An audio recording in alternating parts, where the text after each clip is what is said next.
นี่คือกุฏิห้างอยู่บริเวณวัดนาคูเบียนพี่น้องนี่วันนี้มาบริเวณวัดนาคูเบียนเลยกุฏิห้างมันมีจะคู่อยู่ได้หมดนี่แต่ว่ามีนี่ได้เห็นฤาษีได้ยังนี่นี่พระฤาษีอยู่ในหน้าต่างเลยนี่นี่คือเป็นภาพกุฏิห้างอยู่บริเวณวัดนาคูเบียนวัดที่อาทิตย์แล้วนี่นี่ก็เป็นรูปปั้นม้าได้นี่ม้าสองตัวแต่เป็นไม้ตัวนึงจะเป็นปูเบื้องแล้วนี่มีม้าสองตัวได้ยืนอยู่นี่ผู้ข้ามาตัวนึงก็ได้นี่มันนี่มาเท่าที่สองได้หลานทรายบริมานำได้นี่คือฤาษีได้อยู่ในกุฏิหลังนี่แต่ยังคุยซาโบมีนะมันห่างแล้วนี่มีด้านหลังของวัดเนี่ยคูเบียนได้นี่อันนี้ต้นจะปลูกไว้ต้นกระบองเพชรบ่เบิ่งเด้อนี่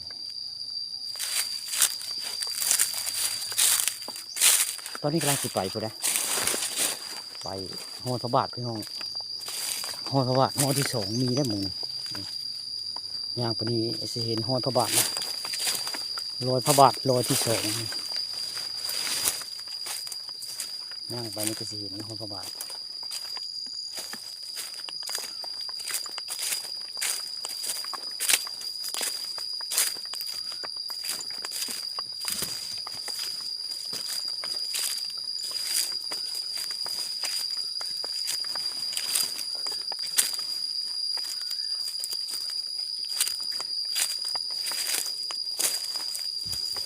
นี่แหละขึ้นไปนี่สิเห็นหอพระบาทนั่น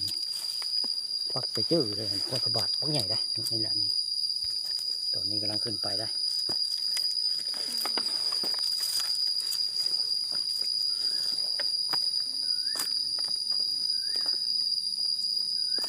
จะมีเครือนี่จักเครืออย่างได้บทจักบุคคากันนี่เลี้ยงไปก็เป็นศาลาได้ศาลากุฏิของวัดได้นี่เป็นบรรยากาศบริเวณวัดแถวภูเขาทั้งทึงแต่ห้องพระบาทอยู่ได้คือ